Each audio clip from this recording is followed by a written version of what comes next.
Hi പട്ടീസ്, content ഇല്ലാത്ത നമ്മൾ പിന്നെയും നെക്സോവിനെ റോസ്റ്റ് ചെയ്യാൻ വന്നിട്ടുണ്ട് പട്ടീസ്. എന്നെ സബ്സ്ക്രൈബ് ചെയ്തിട്ടുള്ള എല്ലാവരും 10 അക്കൗണ്ട് വെച്ചെടുത്ത് വീണ്ടും എന്നെ സബ്സ്ക്രൈബ് ചെയ്യണം. So hello guys, welcome back. അപ്പോൾ നമ്മൾ ഇന്ന് വന്നിരിക്കുന്നത് എന്നെ ഒരുത്തനെടുത്തങ്ങ് കളഞ്ഞെന്ന്. ഇതിന്റെ സെക്കൻഡ് പാർട്ടായിട്ട് ഞാൻ വരത്തില്ലെന്നാണ് വിചാരിച്ചത്. പക്ഷെ അവൻ തന്നതിനുള്ള മറുപടി നമ്മൾ തിരിച്ചു കൊടുക്കണ്ടേ. ഏട്ടായിക്ക് കണ്ടന്റ് ഇല്ലാത്തതുകൊണ്ട് പിന്നെ എന്നെ തന്നെ എടുത്തങ്ങ് റോസ്റ്റ് ചെയ്തേക്കും. എന്തായാലും ഇന്ന് അവനെ എടുത്തേക്കാം. വീഡിയോയിലോട്ട് പോകാം. എല്ലാവരും ലൈക്ക് ചെയ്തേരെ, സബ്സ്ക്രൈബും ചെയ്തേരെ, വീഡിയോ ഫുൾ ആയിട്ടിരുന്ന് കണ്ടേരെ. വീഡിയോയിലോട്ട് പോകാം. ഞാൻ എപ്പോഴും പറയുന്നത് ഇത് ക്രിഞ്ചാവും. സോ സത്യം പറഞ്ഞ പുള്ളിക്കാരന്റെ സ്വന്തം ഞാൻ വിചാരിച്ച എനിക്ക് തിരിച്ച് റോസ്റ്റ് കിട്ടുന്നു. ഇല്ല, നീ പറയുന്നതും കേട്ടിട്ട് ഞാൻ മൂലയെ മാറിപ്പോയി ഇരിക്കുക. കുട്ടാ, നിന്റെ റോസ്റ്റ് ഒക്കെ കൊള്ളാം. പക്ഷെ ഒരു ചോദ്യം ചോദിക്കട്ടെ, നിന്റെ എഡിറ്റ് എന്തുകൂടാ? ഓടാ, ഇയാൾക്ക് നല്ലോണം അങ്ങ് എഡിറ്റ് ചെയ്യാൻ അറിയാമല്ലോ. എടാ, മിനിമം സ്ക്രീൻ റെക്കോർഡർ വെച്ച് വീഡിയോ റെക്കോർഡ് ചെയ്യുമ്പോൾ ആ മണ്ടേ വരുന്ന നോട്ടിഫിക്കേഷൻ എങ്കിലും ഒന്ന് വെട്ടിക്കളയാനുള്ള കോമൺ സെൻസ് കാണിക്കണം.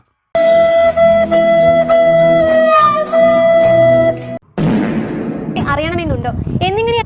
അറിയില്ലെന്ന് പറയുന്ന വലിയ തെറ്റൊന്നുമല്ല. അത് ഇപ്പം ആരെയാണെങ്കിൽ നമുക്കും അറിയാത്ത കുറേ ആൾക്കാർ ഈ ലോകത്ത് കാണും. അതൊന്നും വലിയ കുറ്റമൊന്നുമല്ല. എങ്കിലും അറിഞ്ഞിട്ട് അറിയത്തില്ലെന്ന് പറയുന്നതാണ്. റാപ്പൊക്കെ പറഞ്ഞ ജാസി ഗിഫ്റ്റിനെ അറിയാതിരിക്കുക വേടനെ. കാര്യം പറയാൻ അരമണിക്കൂർ എടുക്കുമല്ലോ. ഇവ എന്റെ ചാനലിന്റെ കുറ്റങ്ങൾ മാത്രം കണ്ടുപിടിക്കാനായിട്ടൊരു വീഡിയോ അങ്ങ് ചെയ്തു തന്നോ? ശരി, എന്റെ ചാനലിൽ കുറെ കുറ്റങ്ങളുണ്ട്. പക്ഷെ എന്റെ സബ്സ്ക്രൈബേഴ്സിനൊന്നും അത് കുഴപ്പമില്ല. ഒരു കുറ്റമില്ലാത്ത ഏട്ടായിക്ക് എത്ര ലക്ഷം രൂപയുണ്ട് മാസം വരുമാനം? ഒരിക്കലുമില്ല. ഞാൻ പരിശോധിച്ച് നോക്കിയപ്പം ഞാനങ്ങ് ഞെട്ടിപ്പോയി. സത്യം പറഞ്ഞാൽ നല്ല വളർന്നു വരേണ്ട ചാനലാ. പക്ഷെ എന്തോ പറയാനാ, പതുക്കെ അങ്ങ് മുരടിച്ചു പോയി. വളർച്ച മുരടിച്ച ആള് തന്നെയാടാ, സമ്മതിച്ച്. വളർച്ച മുരടിച്ച ആള് തന്നെയാ. ഞാൻ പറഞ്ഞത് ഇവൻ കാണിക്കുന്നത് തമ്മിൽ വലിയ വ്യത്യാസമുണ്ട്. വളർച്ച മുരടിച്ചു പോയ ചാനൽ എന്ന് പറഞ്ഞപ്പോ ഏട്ടായി ജിമ്മിൽ പോയി കിടന്നങ്ങ് മുക്കുവോ അങ്ങ് കിടന്ന്.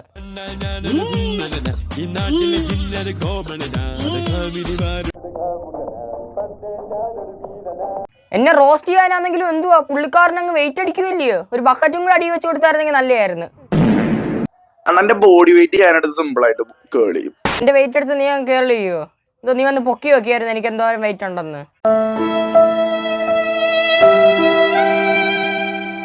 ഏടന്റെ കുറച്ച് നല്ല കാര്യങ്ങൾ ഓൺ പറയൂ. ഇത്രയും എന്റെ കുറ്റങ്ങൾ കണ്ടുപിടിക്കുന്ന ഇവൻ എന്റെ കമന്റ് ബോക്സിൽ വന്നിട്ട് കമന്റ് ഇട്ടിട്ടുണ്ടായിരുന്നു. അവന്റെ വീഡിയോയുടെ മെയിൻ ഉദ്ദേശം എന്റെ വീഡിയോയിലെ കുറ്റങ്ങൾ കണ്ടുപിടിച്ചിട്ട് അത് ക്ലിയർ ചെയ്യുക എന്നുള്ളതാ. എന്നാ പിന്നെ അവൻ എനിക്കത് വന്നിട്ട് ഇൻസ്റ്റയിൽ ഒരു മെസ്സേജ് ആയിട്ടോ അല്ലെങ്കിൽ ഒരു കമന്റ് ബോക്സിൽ വന്നൊരു കമന്റ് ആയിട്ടോ ചെയ്താൽ പോരായിരുന്നു. എന്തോത്തിനാ വീഡിയോ ഉണ്ടാക്കിയേ? സത്യം പറഞ്ഞാൽ ഫോൺ കൊടുത്ത കടക്കാരിപ്പോ പശ്ചാത്തപിക്കുമായിരിക്കും ഇവനിങ്ങനെ ഒരു ഫോൺ കൊടുത്തത്.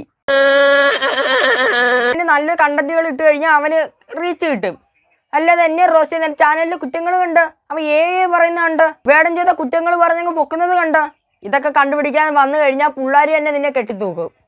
അണ്ണനുണ്ടല്ലോ, കണ്ടന്റ് ക്രിയേഷനിൽ തുടങ്ങി ഇത്തിരി ആളായപ്പോഴേക്കും റീച്ച് കിട്ടി. അണ്ണൻ വലിയ കണ്ടന്റ് ക്രിയേറ്റർ ആണ്. നിനക്ക് റീച്ച് ഇല്ലാത്തതിന് ഇപ്പൊ ഞാൻ എന്ത് ചെയ്യാൻ പറ്റും? നെക്സോ വിയാൻ അല്ല, നെക്സോ വയൻ അല്ലെങ്കിൽ നെക്സോവിയൻ, അത് രണ്ടും നോക്കി. ഇതെന്ത് നെക്സോ വയാന്? നെക്സോവിയാന, നെക്സോ വയാന, നെക്സോ അയാന. പ്രോപ്പർ പേരൊക്കെ ഇട്ട് കഴിഞ്ഞാൽ കൊള്ളണ പേരൊക്കെ ഇട്ടാലല്ലേ നമുക്ക് മനസ്സിലാവുള്ളൂ. തൊള്ളയെ കൊള്ളാത്ത പേരൊക്കെ ഇട്ടാൽ നമുക്ക് മനസ്സിലാവും. ഇതുവരെ എന്നെ റോസ്റ്റ് ചെയ്ത് എല്ലാവർക്കും എന്റെ പേര് വായിക്കാറ്, ഇവന് മാത്രം വായിക്കാറിഞ്ഞൂടാ. ഇപ്പൊ എല്ലാരെയും പിടിച്ചെടുത്തിട്ട് വായിക്കാൻ പറ്റാത്ത പേരെന്ന് പറഞ്ഞു കഴിഞ്ഞാൽ അംഗീകരിക്കാൻ പറ്റുന്നതല്ല. അറിയില്ലെന്ന് പറയുന്ന വലിയ തെറ്റൊന്നും അല്ല. കഴിഞ്ഞവന്റെ വീഡിയോ തൊട്ട് ഞാൻ കാണും. ഇവ ഈ ഒരു വീഡിയോ മാത്രം എടുത്തു വെച്ചങ്ങ് റോസ്റ്റ് ചെയ്യുന്ന എന്തോത്തിനാ? നല്ല വളർന്നു വരേണ്ട ചാനലാ. പക്ഷെ എന്തോ പറയാനാ, പതുക്കെ അങ്ങ് മുരടിച്ചു പോയി. മുരടിച്ചത് കണ്ടന്റ് ക്രിയേഷനെ കുറിച്ച് ഞാൻ ഒരു ഹോൾ ആസ്പെക്ട് ചെയ്യാൻ നിനക്ക് പറഞ്ഞുതരാം. ക്രിയേഷൻ യൂട്യൂബിലാണെങ്കിൽ സ്പെസിഫൈ ഒരു ജോണറിൽ അങ്ങ് ചെയ്തു പോകുന്ന ഒരേ ജോണറിൽ കൺസിസ്റ്റന്റ് ആയിട്ട് പോണവർക്ക് നല്ല റീച്ച് ഉണ്ടാവും. പക്ഷെ ഞാൻ ഒരു മൾട്ടിപ്ലൈഡ് ആയിട്ടുള്ള ആസ്പെക്ടിലാണ് പോയിക്കൊണ്ടിരിക്കുന്നത്. ഇവന്റെ പ്രത്യേകത കണ്ട പൂച്ച അപ്പിട്ട് തൊട്ട് പട്ടി അപ്പിട്ട് വെച്ച് കണ്ടന്റ് വരെ വാരി ഇട്ടേക്കുവോ ചാനലിനകത്ത്. ഫിറ്റ്നസ് പേജ് ഡിസ്ക്രിപ്ഷനിൽ ഇട്ടുതരാം. ഡ്യൂഡ്ലെക് സ്റ്റാർ എന്ന് പറഞ്ഞ ഇതുണ്ട്. ആ പേജും കൊളാബ് ചെയ്തിട്ട് ഇപ്പൊ കണ്ടന്റ് എല്ലാം ചെയ്യാറ്. നിനക്ക് ഒറ്റയ്ക്ക് റീച്ച് പഠിക്കാൻ കഴിവില്ലാത്ത എന്റെ കുറ്റമാണോ? Basically meme plus dark comedy, adult comedy, അത് ജോണറിലാണ് ഞാൻ ചെയ്തോണ്ടിരിക്കുന്നത്. ഇതിന്റെ ഒപ്പം തന്നെയാണ് ഞാൻ കണ്ടന്റ് ക്രിയേഷൻ ചെയ്തോണ്ടിരിക്കുന്നത്. പിന്നെ എന്റെ ഓഡിയൻസ് എനിക്കുള്ള ചവറ ഓഡിയൻസ് ആണ്. ഓടെ ചവറ ഓഡിയൻസ് തന്നെ. എന്റെ ചാനലിലല്ലോ ചവറ ഓഡിയൻസ് ഉള്ളത്, നിന്റെ കയ്യിലല്ലല്ലോ. എടി, എന്റെ ചാനലുള്ളത് ഞാൻ സഹിച്ചോളൂ. ഇവൻ എന്തോത്തിനാ കൊള്ളുന്നേ? ഇവന്റെ കാര്യം എന്ന് പറഞ്ഞു കഴിഞ്ഞാൽ 2 കാലി ചെരുപ്പില്ലാതെ പോയിട്ട് ഒറ്റക്കാലെ ചെരുപ്പിട്ടേക്കുന്നതിനെ കളിയാക്കുന്നതിനുവാ. പണ്ട് എനിക്ക് കിട്ടിയ റോസ്റ്റ്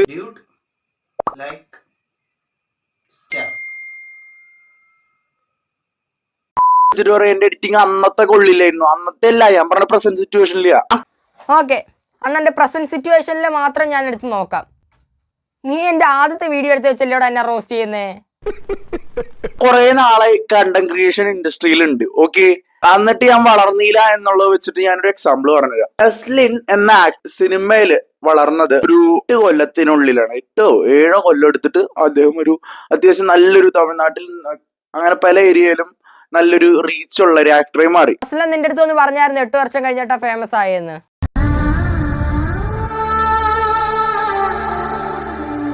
ട്യൂട്ടോറിയൽ വീഡിയോ വെച്ചെങ്കിട്.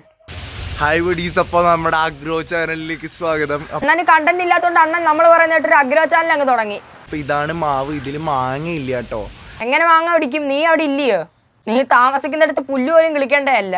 നാളെ അണലിയെ കീറിയിട്ട് വ്ളോഗ് ഇടാൻ പോകുന്ന അണ്ണനെ അണലി മിഴുങ്ങിയിട്ട് അണലിയുടെ വയറ്റിൽ കിടന്നായിരിക്കും നാളത്തെ വ്ളോഗ് വരുന്നത്. പട്ടീസ്, അപ്പോൾ നമ്മൾ ഇന്ന് അണലിയുടെ വയറ്റിലാണ് കിടക്കുന്നത്. ഇവിടെ അണലിയുടെ കിഡ്നി കാണാം, ഇവിടെ അണലിയുടെ കരട് കാണാം, ഇവിടെ അണലിയുടെ ഹൃദയം കാണാം. നമ്മുടെ എഡിറ്റിംഗ് എല്ലാവരും നോക്കണം കേട്ടോ. ഇതില് മാങ്ങയില്ല, കാരണം ഇതൊക്കെ കൊഴിഞ്ഞു പോയി. കേസ് കാണുന്നില്ലേ കേസ്? അവിടെ നിൽക്കുന്ന ഒരു ചെറിയ സാധനം, ഇതാണ് കേസ് ചക്ക. നല്ലയാടാ, നീ ഇങ്ങനെ തന്നെ കണ്ടിട്ടുണ്ടോ പോയി കഴിഞ്ഞാൽ നിനക്ക് പെട്ടെന്ന് മാറില്ല. നീ പ്രശ്നേഷൻ്റെ കൂടെ പോ, എന്നിട്ട് പ്രശ്നേഷൻ്റെ കൂടെ വീഡിയോ അങ്ങിട്. സാനിറ്റൈസർ തേക്കുന്നതും മാവിക്കാർ ചക്ക വെട്ടിയിടുന്നതും വാട്ടർ ടാങ്ക് കഴുകുന്നതും പുഴുവിനെ പറക്കുന്നതും ഒക്കെ ആയിട്ടൊരു അഗ്രോ ചാനൽ അങ്ങ് നടത്തിക്കോ. ഏട്ടായിക്ക് എന്നെ പറയാൻ കഴിവില്ലാത്തതുകൊണ്ട് എൻ്റെ സബ്സ്ക്രൈബേഴ്സിനെ അങ്ങ് പിടിച്ചേക്കുക. അതാകുമ്പോൾ അവരൊന്നും പറയത്തില്ലല്ലോ. എന്തായാലും ഏട്ടാ ഇനി എന്നെ റോസ്റ്റ് ചെയ്ത സമയങ്ങളെ നോക്കണ്ട. നേരത്തെ പറഞ്ഞല്ലോ മാങ്ങ ട്യൂട്ടോറിയലും ചക്ക ട്യൂട്ടോറിയലും, ഇത് തന്നെ അങ്ങ് തുടർന്നോ, നിനക്ക് പെട്ടെന്ന് തന്നെ വൈറലാവാം. അപ്പോൾ ഇന്നത്തെ വീഡിയോ ഇത്രയേ ഉള്ളൂ. ഞാൻ ജസ്റ്റ് അവൻ റോസ്റ്റ് ചെയ്തിട്ടുണ്ട്, റോസ്റ്റ് ചെയ്തേ ഉള്ളൂ. അപ്പോൾ ലൈക്ക് ചെയ്തേരെ, സബ്സ്ക്രൈബും ചെയ്താൽ 2K സബ്സ്ക്രൈബേഴ്സ് ആവാറായിട്ടുണ്ട്. ഞങ്ങൾ ഞെക്കിക്കുക, കമൻറ്റ് ചെയ്തേരെ. അപ്പോൾ അടുത്ത വീഡിയോ ആയിട്ട് കാണാം. എല്ലാവർക്കും ബൈ.